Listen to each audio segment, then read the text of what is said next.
I'm a Pan-Africanist. That's right. And great-great-great-great-grandnephew of Frederick Douglass. And what I want to do is I want to talk about how psychology and psychiatry are often used as weapons of mass destruction against us, African people. Now, many of us look at psychology and psychiatry as beneficial. You say mental health. We need mental health treatment. African people are traumatized. That's very true, but we cannot get the help from the traumatizer. Are you following me? The oppressed cannot go to the oppressor and look for a remedy. The European is not capable of reversing the conditions that he created amongst African people. So when we talk about the use and abuse of psychology and psychiatry against African people, we must first start with slavery. Now, during our enslavement, there were two very popular diagnoses given to African people. One was drapetomania, and the other one was nigritude. Now, drapetomania was a disorder created by Dr. Cartwright, a neurologist out of New Orleans, Louisiana. In fact, I was in New Orleans a couple months ago, and they had an exhibit at the museum on Dr. Cartwright and his drapetomania disorder. Now, drapetomania was a mental illness given to any African who attempted to run away from slavery. Wanting to be free was an illness. So Nat Turner was mentally ill. Denmark Vesey, mentally ill. Harriet Tubman, Sojourner Truth, Jean-Jacques Dessalines, Bookman Dada, Toussaint L'Ouverture, mentally ill. In other words, doing anything against white supremacy means you are crazy. Now, the next disorder was called nigritude. Nigritude was created right up the street in Philadelphia. European by the name of Dr. Benjamin Rush. You might know his name. He was a signer of the United States Declaration of Independence. He was also the Dean of Medicine at Pennsylvania Hospital. He was also one of the first prominent psychiatrists in America. He used to diagnose enslaved Africans with a disease called nigritude. What was nigritude? A mental illness that rendered the brain useless and feeble. The number one symptom of nigritude was black skin. And the darker you are, the more retarded was your brain. And he told Europeans not to rub up against black people, because if you rub up against black skin, you could catch nigritude. When we fast forward to 2013, ADHD is the new nigritude. Conduct disorder, the new drapetomania. Learning disability, the new nigritude. Emotional and behavioral disturbance. Do you know what that means? When a child is diagnosed as emotionally or behaviorally disturbed, it means that the school has determined that he's going to be nothing in life but a criminal or a dropout. They put him in a classroom with a bunch of other black boys who they determine are going to be nothing but criminals and dropouts. And they leave them there until they're old enough to go to jail or get killed. ADHD. What the hell is that? Ain't no daddy at home disorder.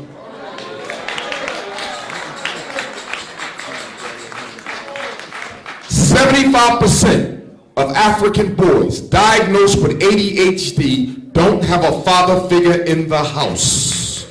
This has nothing to do with psychology. This has nothing to do with psychiatry. This is about a war against black men.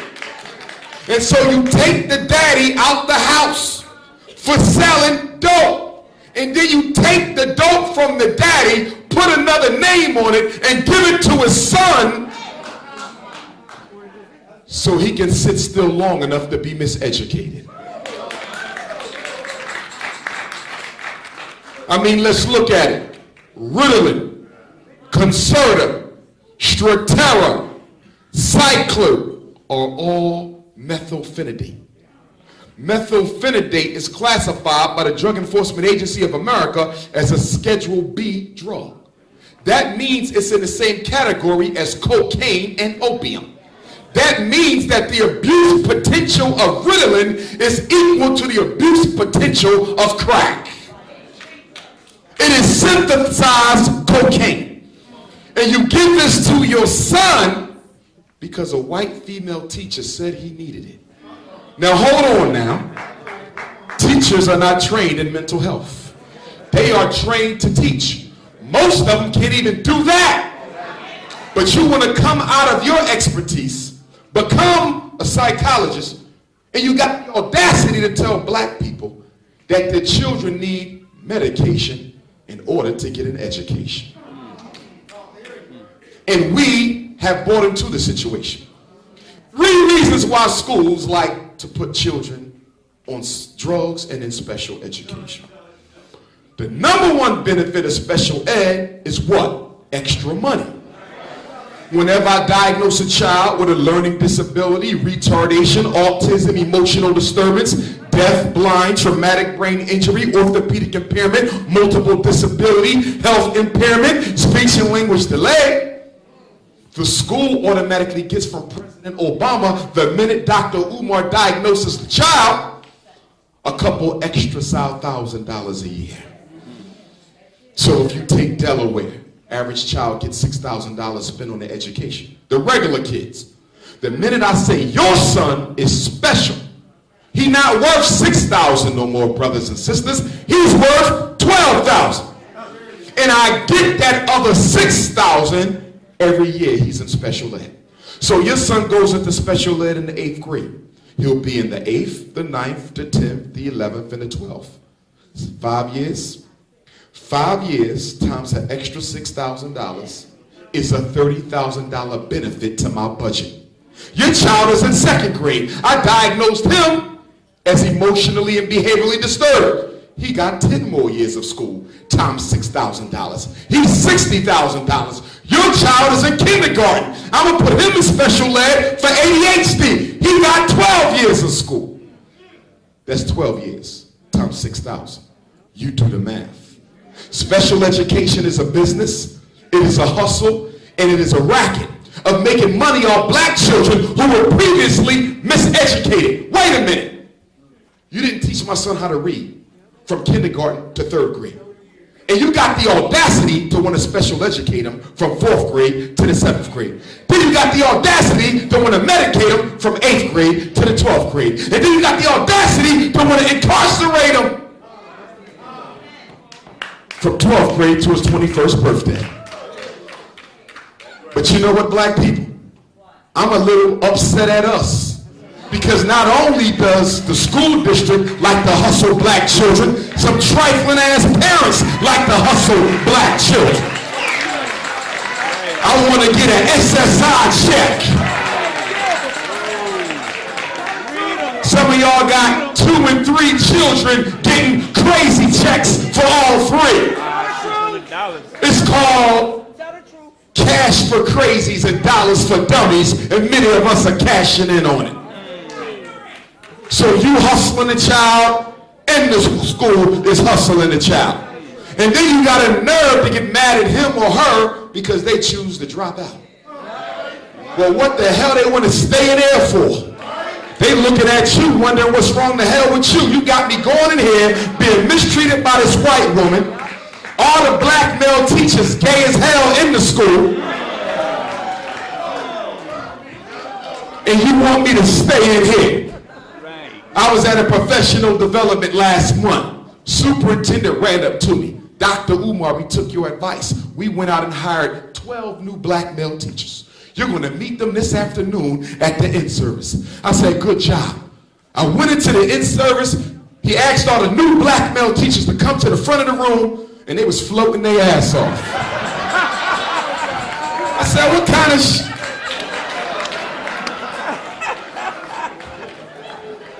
That's why when I say we need black male teachers, I say we need heterosexual black male teachers. I didn't say go beat up on your homosexual cousin or or your lesbian niece. I didn't say that because I understand why Africans come to sexual confusion. And most of them come to sexual confusion because they were introduced by us through molestation in the family system. 95% of all black male homosexuals I've ever done therapy with were molested by a male relative. 95% of every lesbian girl in high school that I ever met was sexually abused by a man. And that sexual abuse transformed into hatred and rejection of all black men. So we got to understand something. Every time you see a homosexual black male, every time you see a lesbian sister, the black community is responsible for producing that type of a psychosis. We like to talk about Eddie Wrong and Klepto Dollar and TD Fake, and we like to talk about Jerry Sandusky and all the freaky stuff they be doing. But what about the freaky stuff that goes on in your house? What about the freaky stuff that go on in your community? What about the freaky stuff that go on in your church? And because so many young boys and girls ain't allowed to tell the truth on the pastor, they got to go out and write tell-all novels and tell-all books. Because won't nobody tell the truth about what's going on after the church service is over.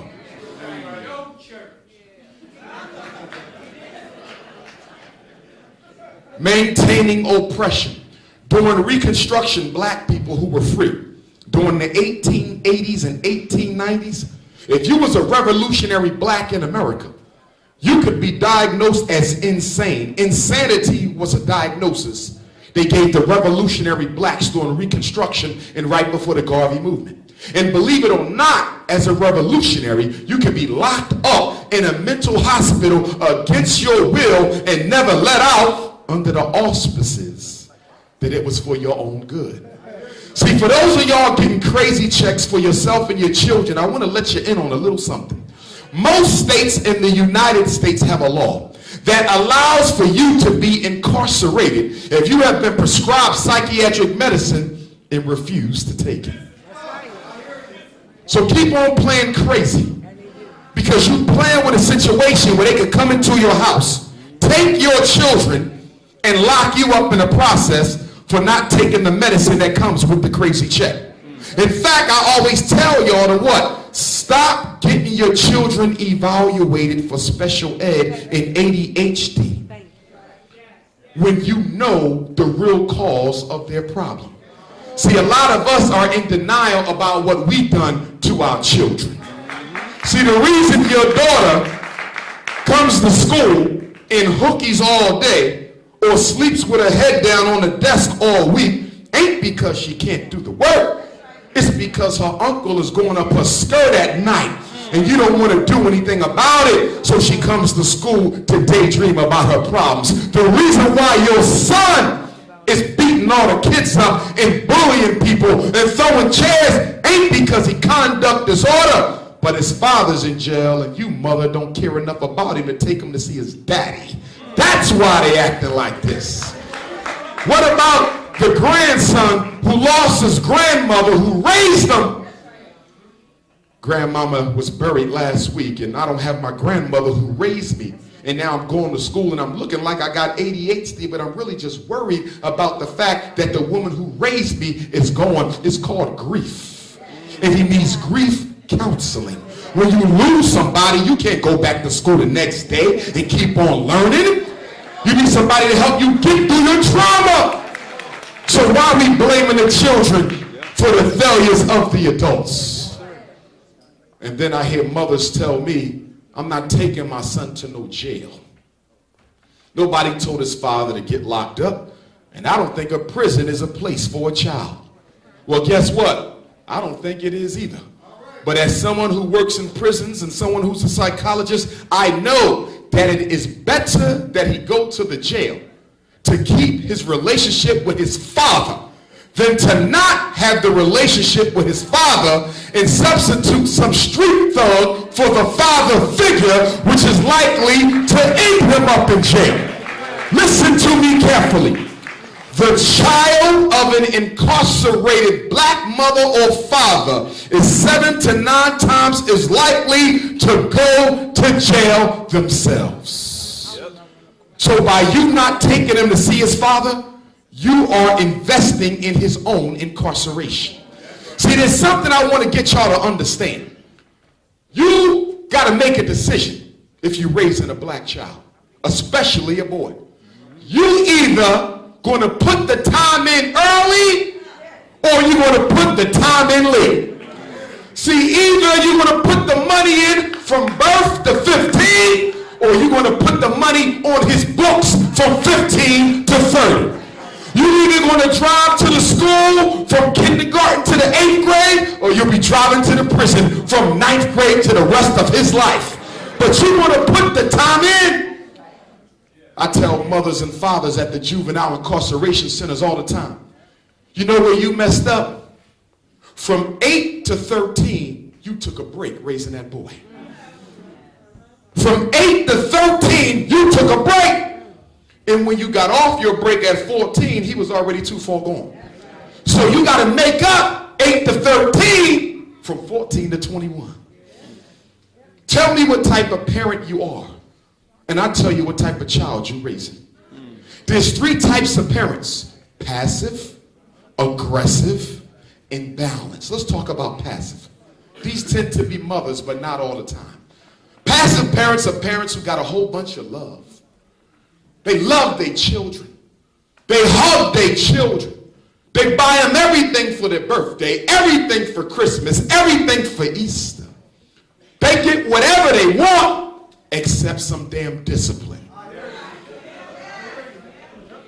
These are the children who grow up and go in and out of jail, never finish high school, can't keep a job, don't take care of their children because they have never been taught discipline.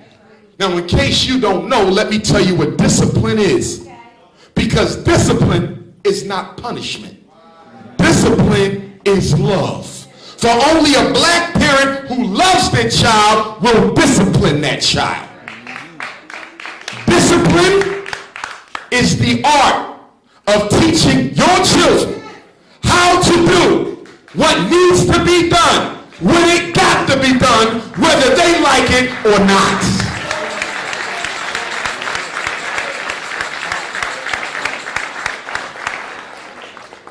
The ability to turn off the NBA finals because they got a test. The ability to put down the basketball and come back in the home because I got to get ready for my finals exam. The ability to turn off the internet and get my chores done because my mama said I better have this done before I go to bed. The ability to make yourself do what you don't feel like doing when it has to be done, whether you like it or not. But the problem, black people, I find when it comes to behavior modification with you mothers and fathers is you can't teach what your ass ain't got.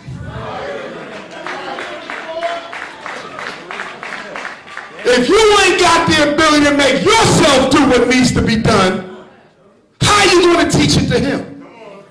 How you going to teach it to her?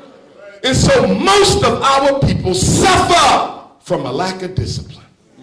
Sexual, financial, emotional, dietary, social, and otherwise. Nearly everybody you know and love either made it or didn't due to the ability to control their actions. Do you not know that the white man is waiting for your son to fail so he can strip from any opportunity of fixing his life? And you want to keep giving him second chances, third chances. I'm not going to warn you again. That's my third warning, my fourth warning, my fifth warning. How many warnings does the judge give out? Hey, can I pick on my mothers for a minute? Ladies, do you know why you yell so much? Do you know why you give so many warnings? Do you know why you threatening all the time? Because your ass too lazy to give a consequence.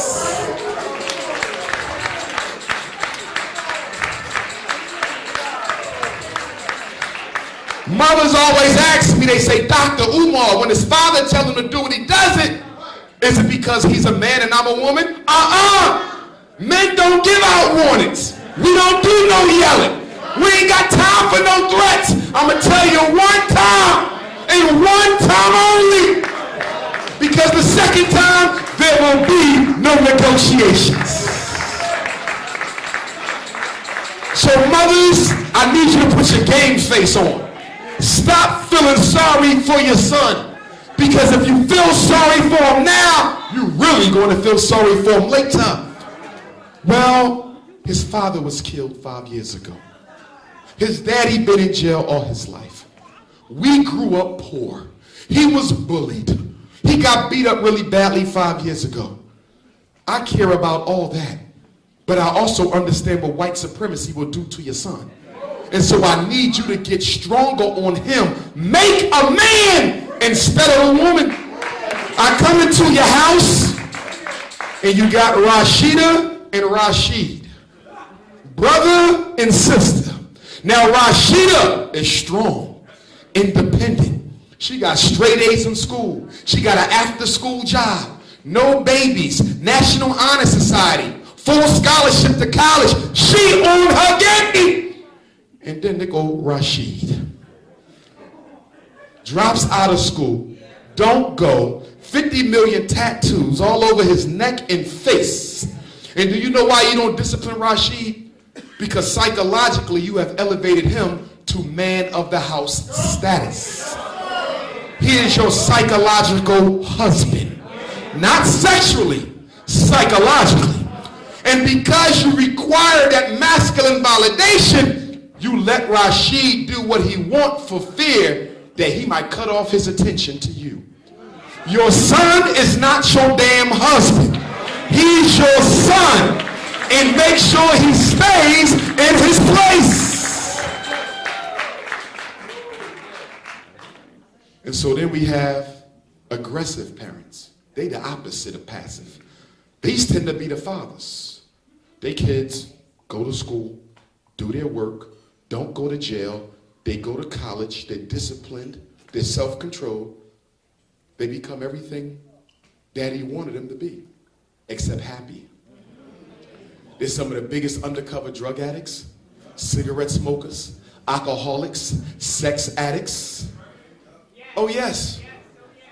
They didn't conquer the world, but didn't conquer their own damn demons. He's a Fortune 500 CEO. He's the top lawyer in the state, but he's also a suicidal person.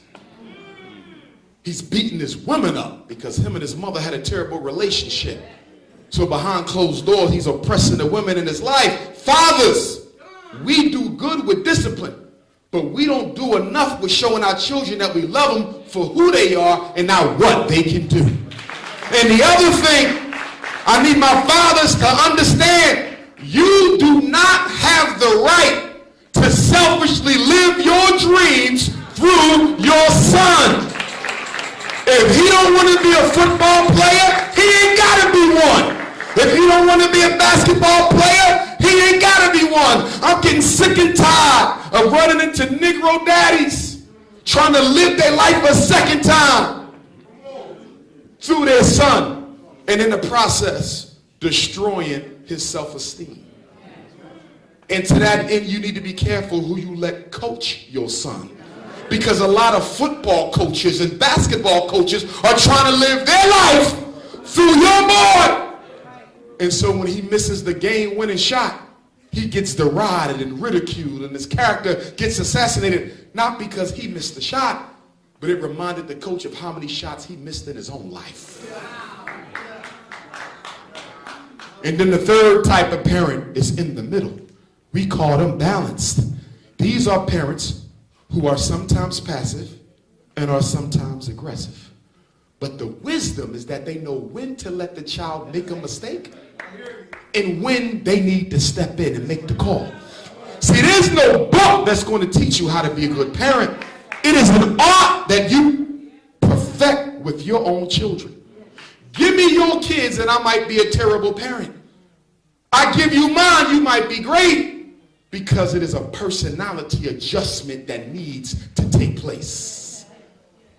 You want a simple rule on when you should let your child make the decision? Children should be allowed to make decisions.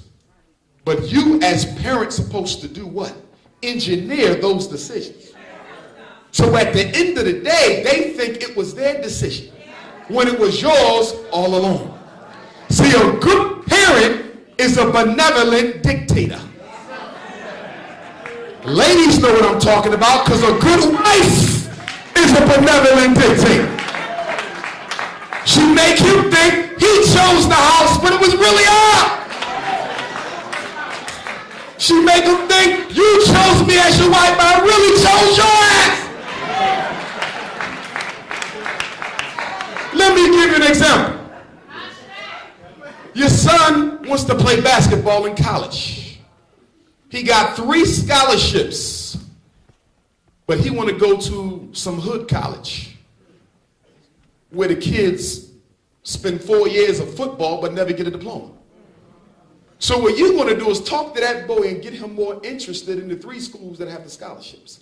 You're going to take him on a visit. You're going to arrange for him to meet with the coach. You're going to arrange for him to meet with some of the athletes on campus. You're going to do what? Engineer his decision. That's how y'all get this done. You got to be a benevolent dictator. Here's the issue. Children should never be allowed to make a decision that could ruin their life. Ladies, let me give you an example. It's a snow blizzard in Wilmington. It's 10 inches of snow outside. Your daughter's boyfriend came over to visit. And now the snow is getting up to like 2 feet. And he says, well, you know, ma'am, I live on the other side of the city. Public transportation ain't running. My mommy and daddy at work. Ain't no cab service in Wilmington.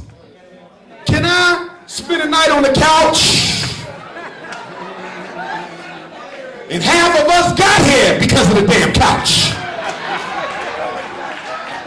Do you know what you're supposed to do, mama? You're supposed to, let me tell you what we're going to do as a family. Me, my daughter, and you going to put our boots on, our hats and coats, and we're going to walk your ass back home. And then we're going to walk back home. And I bet you he will never ever forget to leave before the snow get too deep again.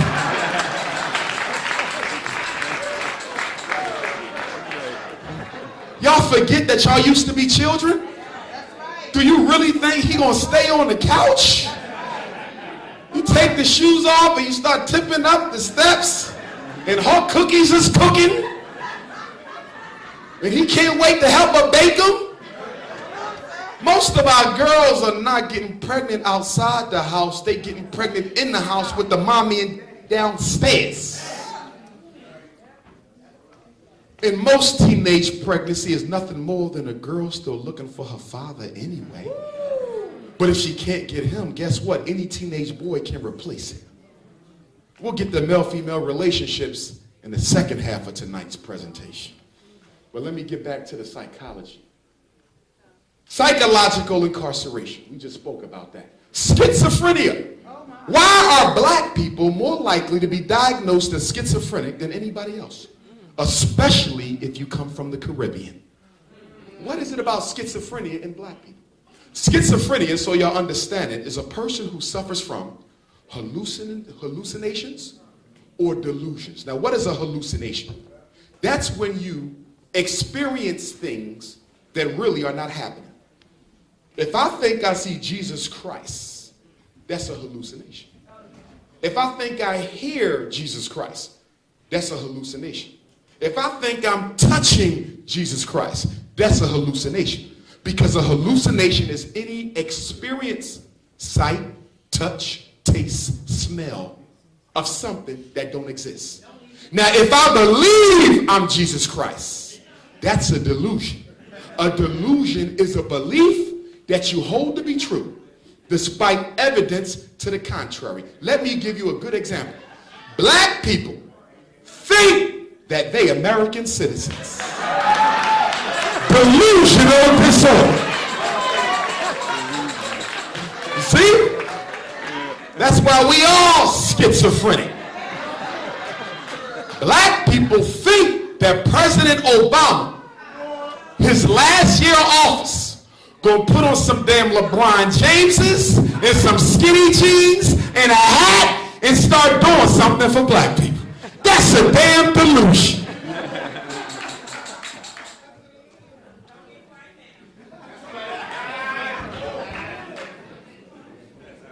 I want you to see the difference, because we are a delusional people. We believe stuff that ain't true, no matter how long people have been showing us is wrong, because we want to believe in a dream as opposed to our reality. So let me get back to schizophrenia being more popular or more diagnosed with blacks. If you go to the therapist and tell them that your ancestors came to visit you last night, white people don't believe in spirit. See, white science is very what? Materialistic. If they can't see it, if they can't touch it, if they can't taste it, if they can't smell it, if they can't measure it, it don't exist to white people. We are the spirited people. You can't see spirit. You can't touch spirit. You can't taste spirit. You can't smell it. You can't measure it, but you can experience it. But because we're a different kind of a people, white folks' science can't perceive our reality. So if you tell a white person that your deceased grandfather came last night and told you to play the damn lottery this way, he's gonna call you schizophrenic and give you some medication. You tell a white man that my sister passed away and she came and sat on my bed last night and told me to keep my head high, they're gonna call you schizophrenic, because white psychology don't deal with spirit. But the founder of white psychology did deal with spirit. Sigmund Freud went to Nile Valley civilization, studied the subconscious systems of the mystery order, came back to Europe and called it psychoanalysis. Psychoanalysis is the psycho-spirituality of Nile Valley culture. If you ever get a chance, I want you to look at pictures of Sigmund Freud's office. It looks like the office of Naim Akbar or Wade Nobles. He got the statues of all the deities of Kemet. For what? Because he copied their system. Sigmund Freud and Carl Jung, even though they was racist, they attributed it to Africa, the origins of that great invisible thing that lives amongst all people. See, in order for us to be healed, brothers and sisters, we cannot use the white man's psychology. We have to evolve our own psycho-spirituality. See, the word psychology comes from the root psyche. The word psyche in African terms means spirit. Psychology is study of the spirit. But the white people corrupted it and said it means mind. So they study the mind. What the hell you worrying about the mind for if you don't understand the entity that is creating the thoughts that come from the mind? So now, don't go to the white people telling them you got spirits in your house. And make sure you tell your kids the same thing, because you know, in the African system, because the children just came back from the ancestral realm, the spirits deal with them more than you, because they just came back. See, in our culture, everybody living is a reincarnation of someone who used to live. So everybody in here is an ancestor come back again. But do you know which one you are? See, it's easy to say Marcus Garvey and Harriet Tubman and Patrice Lumumba and Queen Nzinga, but you skip over all your own personal ancestors. What about mom's mom, or dad's granddad, or mom's great-grandfather? Everybody in here got 4 ancestral roots: maternal grandfather and paternal grandfather, maternal grandmother and paternal grandmother. How in the hell can you benefit from your rich ancestral lineage if you don't know their names and can't call on their energy? And don't look for permission from the Bible to deal with your living dead. Don't look for permission from the Quran to deal with your living dead. Because we was dealing with them before there was anybody called Christ, any Muhammad ibn Abdullah, any Abraham, any Noah. Our spirituality supersedes every religion in existence. And you got to stop looking for new religions to give you permission to practice that old-time religion.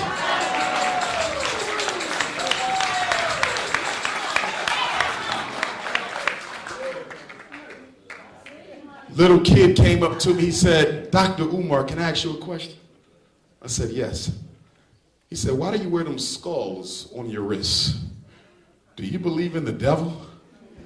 I said, no, young brother. I said, I take my ancestors with me everywhere I go.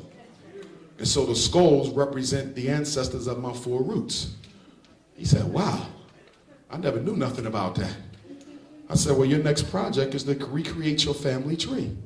And if you have trouble doing it, go to AfricanAncestry.com. You can also join the African American Genealogical Association. And if y'all don't have a chapter in Wilmington, get in touch with me because I know the president in Philadelphia and we can build one here. They help you trace your ancestors and they do it for free. So if you need to reconstruct your family tree, start doing it. Because when I talk about military science, and we don't have time for that presentation today, but I show you how all great African generals in history, whether it's Jah Asantewaa, Queen Nzinga, Nanny of the Maroon, Shaka Zulu, Menelik II, every last one of them had a spiritualist who would divine for them to help them conquer the European. Why do you think the Haitian Revolution ultimately succeeded over Napoleon? Because Boukman Dada was a voodoo priest who determined that August the 21st was the day to start the revolution. Why do you think Shaka Zulu never fell to the European?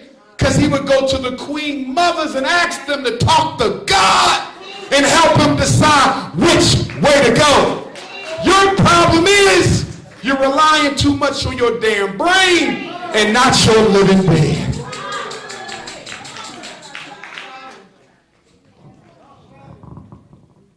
Raise your hand if your child is currently diagnosed as mentally gifted. One. Only. Why do we have two? Why do we have so few black mentally gifted children? I'm going to tell you why. Some of y'all heard me discuss this briefly on Hidden Colors 1. Mental giftedness was started by white people in 1954, same year as the Brown versus Board of Education decision, to resegregate white children from black children. After the Supreme Court said you couldn't use race to segregate, white folks came up with a new idea. They said if we can't separate them because they're white, we're going to separate them because they're too smart to be in the same class. And so the mental gifted movement was born in 1954 as a strategy to take white kids out of the class with black. Now, you say, how do I know if I want my child tested for? If your child got straight A's and B's for at least 2 years, your child has pretty good attendance. Your child is at least 75th percentile on the state assessment. Your child is coming home complaining that the work is too easy. Your child's teacher is complaining that they're getting done too fast and they don't know what else to do with them. Your child's teacher is complaining that your son is ADHD. ADHD is a differential diagnosis for mentally gifted. The reason a lot of our boys are playing around in class because the teacher got nothing to hold their attention. So you write a letter to the principal. Mr. Montgomery, this is Umar Johnson. I would like for you to evaluate my daughter, Anissa Johnson, for mentally gifted. She's coming home complaining that the work is too easy. The teacher is saying the work is too easy. She's been straight A's and B's for 2 years. She's 85th percentile on all standardized tests. I believe she needs a gifted education plan. You write it to the principal. They have approximately 60 days to give you the report. You look at the report. If they tell you that your child don't qualify and you think they really are gifted, you're going to fax the report to me. I'm going to look at the report because a lot of white school psychologists don't like saying black kids are gifted when they kids are not. See, white supremacy doesn't allow the white psychologist to say that this black boy getting a free education from one of the worst schools in Delaware is still smarter than mine in the suburb, and I'm paying $20,000 a year for mine. It's a conflict of interest. So you got to fax Dr. Umar the report so I can look at it. And if we find that foul play was used in evaluating your child, the United States Department of Education gives you as parent the right to a second opinion at public expense. You get to find your own school psychologist to reevaluate your child to determine whether or not this psychologist was right or wrong, and the bill goes to the school district. You don't pay a penny. It's called independent educational evaluation. Remember those 3 words. It doesn't matter if you live in California, Texas, Chicago, Pennsylvania. Special ed is a national program. So what you learn today applies wherever you live, including the Caribbean. Because you know America still has colonies like St. Croix and St. Thomas and St. Kitts. And so they got special ed in the Caribbean too. They got ADHD in the Caribbean too.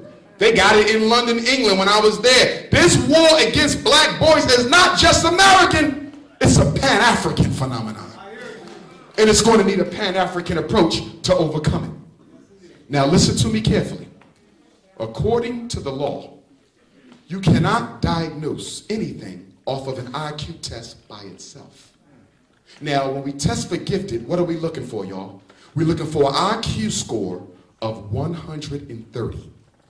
Mental giftedness is very superior intelligence, which is defined as an IQ of 130. So you get little Kimmett evaluated. And little Kimmett, she gets a 122. Now that's lower than 130. But 120 is still superior. The white man is going to say she don't qualify. But once I get the report, we want to write a letter to the principal and tell them how you cannot say my child is not gifted just off of her test. And because every IQ test is racially biased to begin with. My daughter Kimmett's 122 is actually higher than the white boy's 130. Did y'all see that? So that's why y'all want to stay in touch with me whenever you have a situation. Mind control. I want y'all to understand that nearly everything you watch on TV, every radio station, every piece of music, every book, every magazine, every form of propaganda you see comes from 5 major corporations. Who are these beasts that control the misinformation? You have AOL Time Warner. You have Walt Disney. You have Viacom. You have Rupert Murdoch News Corporation. And you have Bertelsmann. 95% of everything you read is coming from white supremacists, all of which sit at the table of the Council on Foreign Relations. And if you don't know your history on the CFR, you know that that was started in 1921 to disrupt Marcus Garvey's influence in Africa. Now, who's some of the people who belong to the CFR? Jesse Jackson. I heard Al Sharpton is a member. And Michelle Obama actually sits on the board of directors for the CFR. That's right. See, we won't be able to fix our situation until we understand the influence of the black bourgeoisie as a stop on the progress of black people. See, at the end of the civil rights movement, after they assassinated Dr. King, America was tired. They said the decade of the 60s was too much. They said we had to deal with Malcolm, Martin, Medgar, Huey. We had Black Panther parties, Nation of Islams. We had Garvey movements. We had civil rights. We had SNCC. We had CORE. It's too many of them. They popping up every day. So they said, we got to do something about this. We won't be able to maintain the social order if we don't do something about this revolutionary energy. And now that Martin is gone, we ain't even got nobody who could try to make them think twice. So they said, this is what we gonna do. We can't use white people to control black people no more. That's played out. We gotta use black people to control black people. So what we gonna do is we gonna put some black people in high places. We're gonna put some in the state legislature in Delaware. We're gonna put some in the church, and we're gonna give them money to start their own church. We're going to make some mayors, some lieutenant governors, some governors. We're going to let some of them get rich through entertainment. We're going to let some of them become chief of police and chief of the fire department. Some of them going to be in charge of the teacher union. Some of them going to be in charge of the labor union. We don't want a whole bunch. Just enough to give the illusion of inclusion.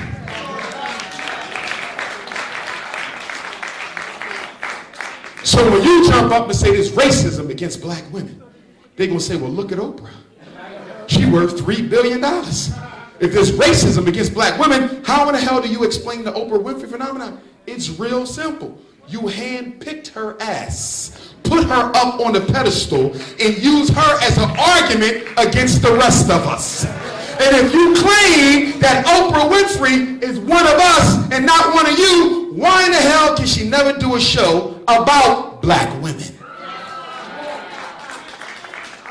You take Obama and you put him in the White House. If he's one of us, not one of you, why the hell can he even mention that black men exist in the world? You take Al Sharpton and you put him up. If he's one of us and not one of you, why did you make him change the name of his organization from Black Action Network to National Action Network? Because you control these people. And black people who go to church, I'm not knocking your religion.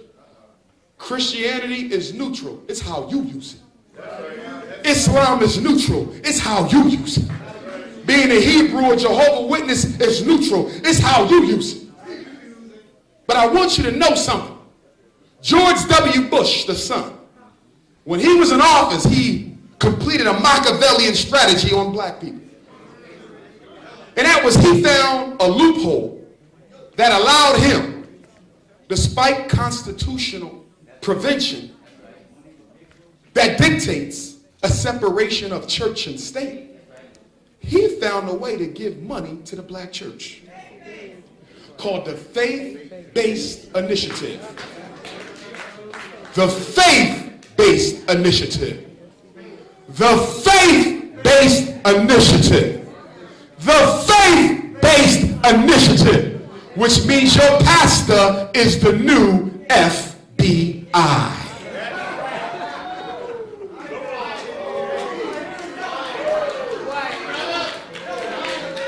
If you don't believe me, I'm going to give you a homework assignment. I want you to go downtown, find out where the FBI headquarters is in Wilmington.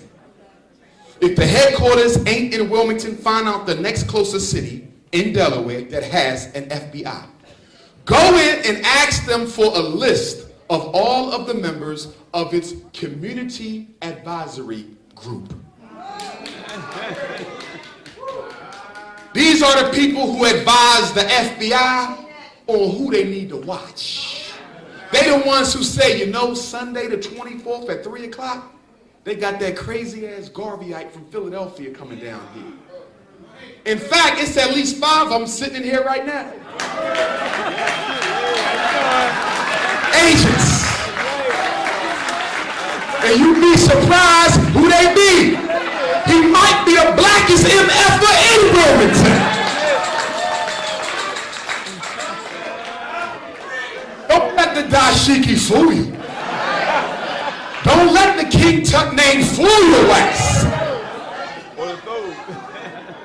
He might have took 20 trips to Africa, but his ass is sitting down there with the director of the local FBI. See, let me explain something to you. White folk know that if they want to infiltrate black people, they cannot do it with people who you would automatically be suspicious of. They're not going to send a pastor in here of a megachurch. You know not to trust his ass. They're not going to send a chief of police. They're not going to send a state rep. They're not going to send a black cop. They got to send somebody who has your total trust already. And do you know how they get him? They pull him to the side and say, your son got locked up last week for selling drugs. He looking at a mandatory 10. If you don't want your son to get hit with that 10, you want to report back to me everything that they doing at that Christiana Art Center and everything they doing at that house around. You want to keep an eye on Brother Kedar and Sister Freedom. Abundance Child, you want to listen to every damn show she got. You're going to keep notes on everything in Wilmington. If there's a revolutionary event, your ass is there. We want to know who the movers are, who the shakers are, and most importantly, who the fakers are. Who the fakers are. Because the fakers are always important. You know who the faker is? The faker is the Negro who came to black consciousness because the white man wouldn't give him a seat at his table.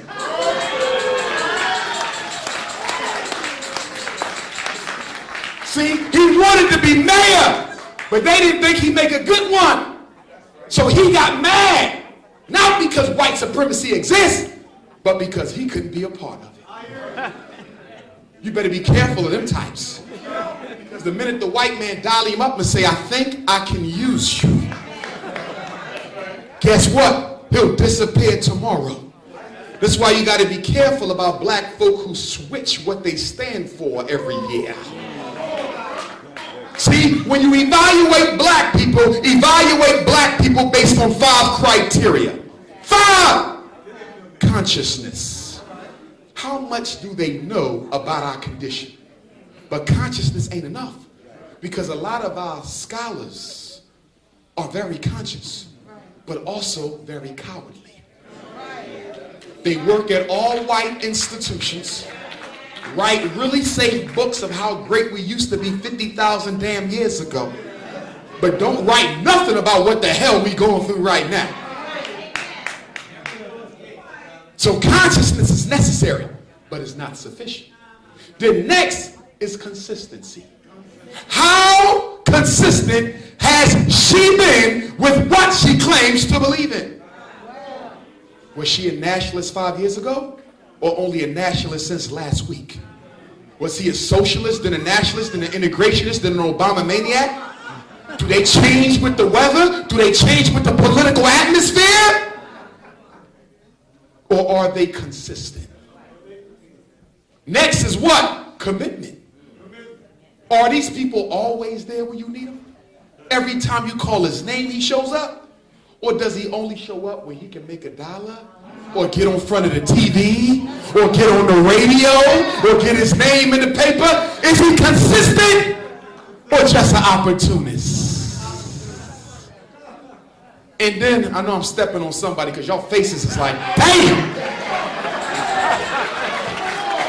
Sister said, this nigga sitting right next to me!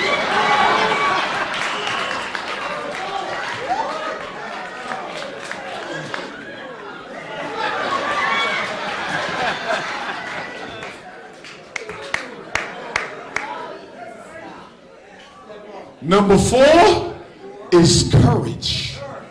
How willing is he or her to speak truth to power with white people being in the room?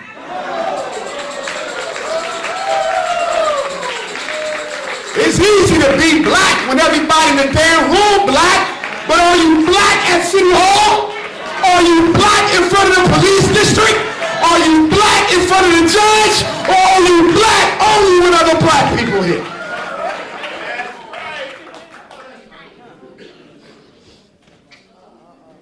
That's why I'm one of the only people in the conscious community who uses his real damn name. I'm Umar Johnson every damn way. And on YouTube, on Facebook, at the school district, downtown, in front of the judge, the damn cop, I ain't never no superhero. I'm always Umar Johnson. That don't mean that if you don't use your name, you fake. Don't get me wrong. Some people have a legitimate reason to hide their identity, but it needs to be hid for the right reasons. I didn't have a reason to hide mine because I ain't got nothing to hide. And the fifth criteria, brothers and sisters, is creativity. What the hell are you doing besides running your damn mouth and intellectually masturbating to change the conditions that affect black Delaware? I didn't say about the latest book your ass been read. I don't want to hear nothing about no damn DVD you done saw. I don't want to hear nothing about the lecture. What the hell have you done? And if you choose your compatriots based on them five, you will never go wrong. Most of y'all choose them based on two of them, or maybe three of them, or maybe four of them. But if you choose all five, you can never go wrong. See, brothers and sisters, there's 5 families in the black bourgeoisie. And every city got a black bourgeoisie. Now, this is my first time to Wilmington, but I know y'all got one because that's how white supremacy set it up. Just like the mafia got 5 families, the black bourgeoisie got 5 families. You got the megachurch bourgeoisie. What's their job, y'all? To make black people think all you got to do is pray and wait, and your problems will disappear.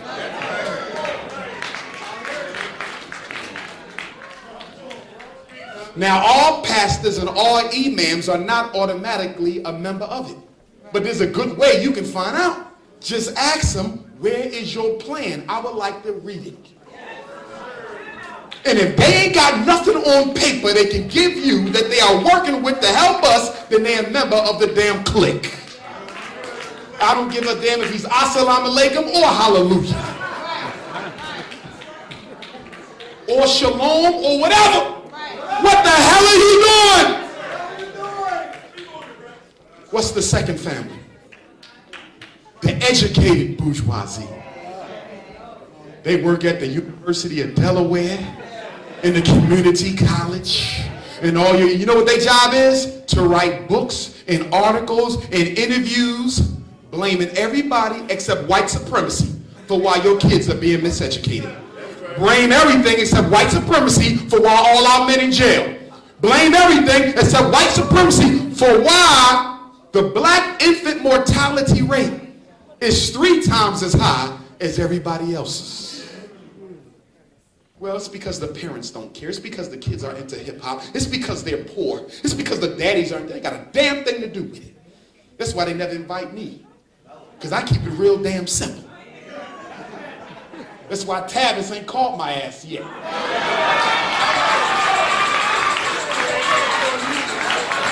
This Negro came to Philadelphia and did a damn documentary on saving black boys.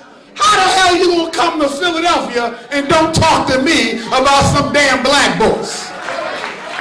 Because I don't stick to the script. In fact, I go in there and play white. As soon as I get the damn microphone, I explode on their ass.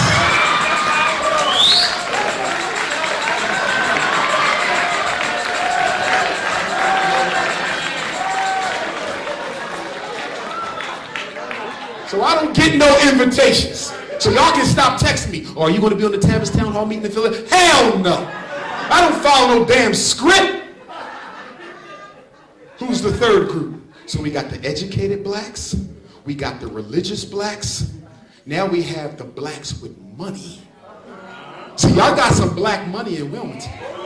Problem is the people with it ain't going to spend it on you. Now, they might give a $5,000 donation to the Boys and Girls Club. They done gave $25,000 to the YMCA. They done gave $50,000 to their church, $1 million to the University of Delaware. But you out here struggling with our children.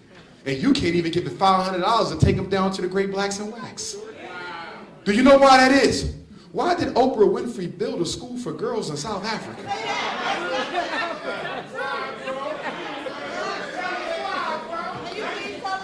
But wouldn't build one in Chicago where your ass live. And they got the worst school district in the damn country.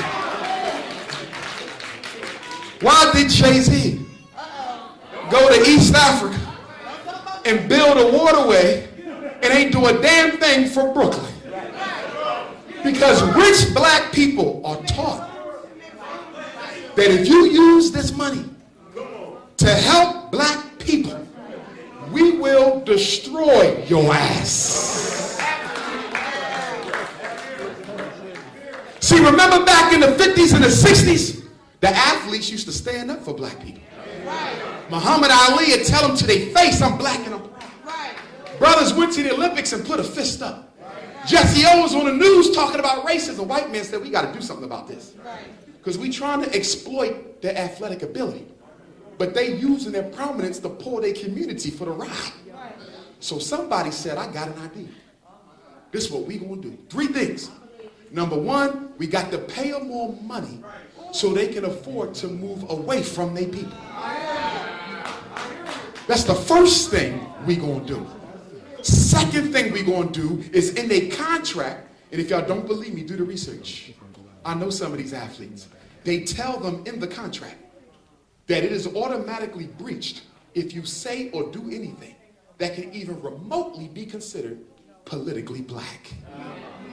And then the third thing we're going to do is we're going to put them through an NBA orientation, and an NFL orientation, and an NBL orientation. And when they're done with the orientation, we're going to have a whole cadre of white women. That's right. That's right. That's what they do. And I'm being honest with y'all. And we want to match the white woman to his temperament. He like big butt, so we got to find a white girl with a big butt. Now that ain't going to be easy. But we got to do it. And we going to let Sally, you go there. He likes skinny ones. Becky, you go there. He like ones that don't look black or white. He want them to look metropolitan. You go over there. And without the athlete even knowing that the agent played hookup for the league, he done got married to a cracker.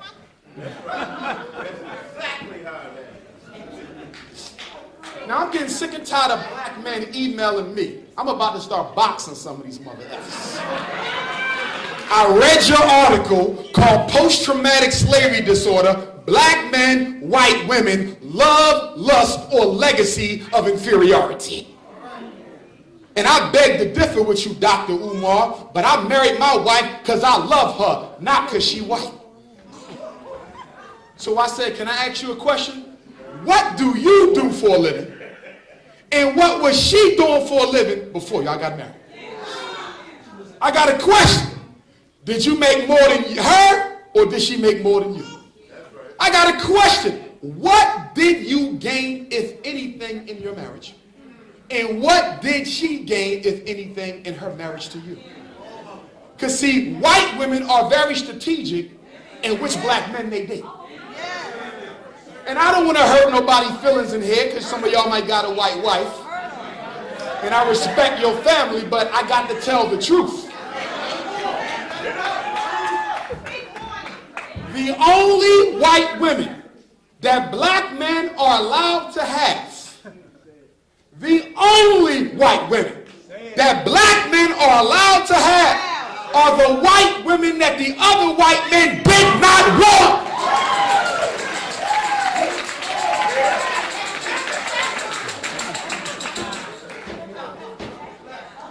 Call it leftovers. Call it half-baked. Call it the damn thrift store. Whatever you want to call it. But an educated black man is plan B for a white woman who can't get a white man of the same status. Y'all say, well, I don't necessarily believe that. Well, I'm going to challenge y'all. I got one question. Prove me wrong by doing one thing. And you got the whole America to shop. Show me a rich white woman married to a broke-ass black man. Show me one in Wilmington. I didn't say a broke white woman and a broke black man. I said a rich white woman and a broke black man. If love is blind, If love is blind, why can't we find one rich white woman who decided to bail a brother out of poverty? Why is it always the brothers bailing the white women out of poverty?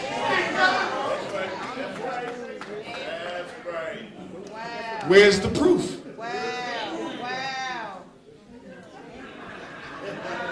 And then, sisters, I need y'all to do me a favor and stop feeling sorry for black men who go white.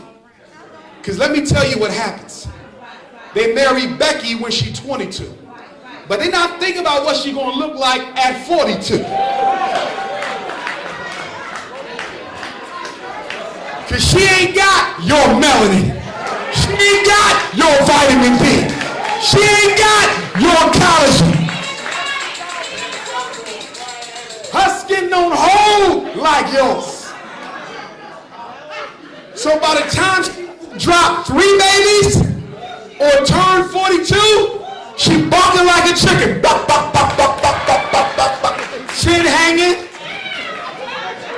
Oh, excuse me, that's your mother-in-law? No, that's my wife. God damn, I'm sorry, brother.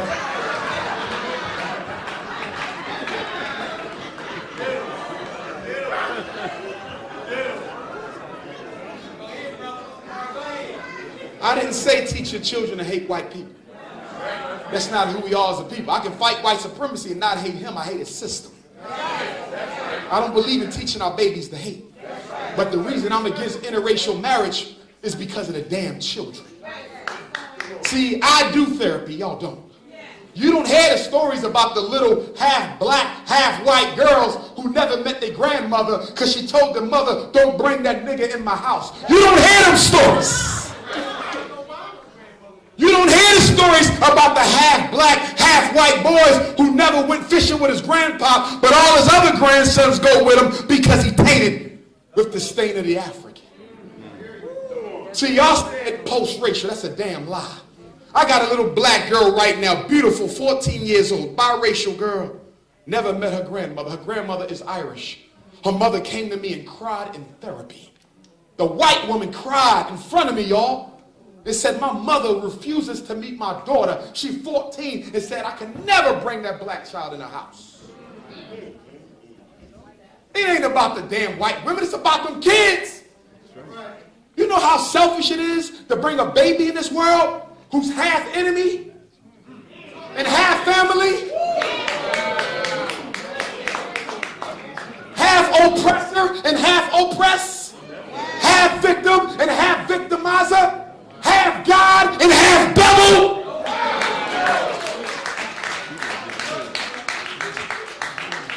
So I'm saying we got to stop for the babies. It ain't about hating them.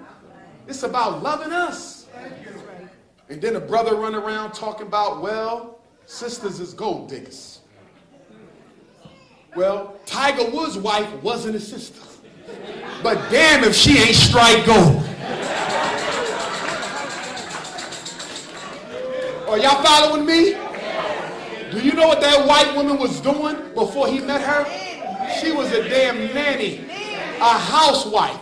You know what she is now? Damn near a billionaire. Because he forgot he was black. This Negro hated his Africanity so much that he created a new race. He said, I'm not black, I'm not white, I am Cablinasian. I am Caucasian, black, Indian, and Asian. Till you cheated on that white lady. And they had your ass on the front of Cosmopolitan with your pants sagging, hat on backwards.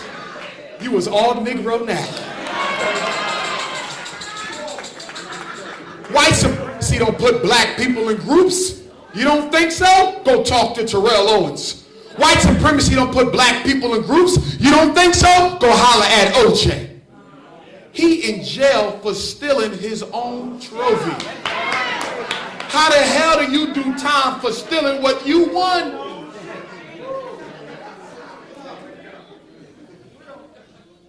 He was innocent of the criminal trial, but guilty of the civil trial. How the hell can I be innocent of the death, but liable for the murder? I was up in New York City with attorney Alton Maddox, one of the only national black leaders I respect. He was talking about the Tawana Brawley situation. And y'all know Tawana told the truth. But white supremacy then remixed the whole trial that now Tawana has to pay her victimizer, the rapist, reparations. If y'all don't believe me, go to the next United African Movement meeting at 1068 Fulton Street on Wednesdays. Attorney Maddox gives a current assessment of the case. She got to pay him for raping her. And I'm saying that because some of my brothers, and I love y'all, but y'all think we can use the law to get out of white supremacy. Ain't a damn law on earth you're going to dig the hell out that's going to stop the white man from being a damn devil. We ain't going to get out of this with no damn laws. Maritime, peacetime, rap time, whatever the hell it is. The only thing that ever brought people freedom on this planet, you can study it 3 billion years, is organized power and resistance.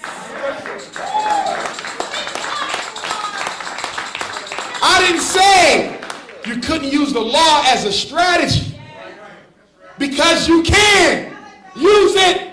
I'm saying don't treat it like a damn religion.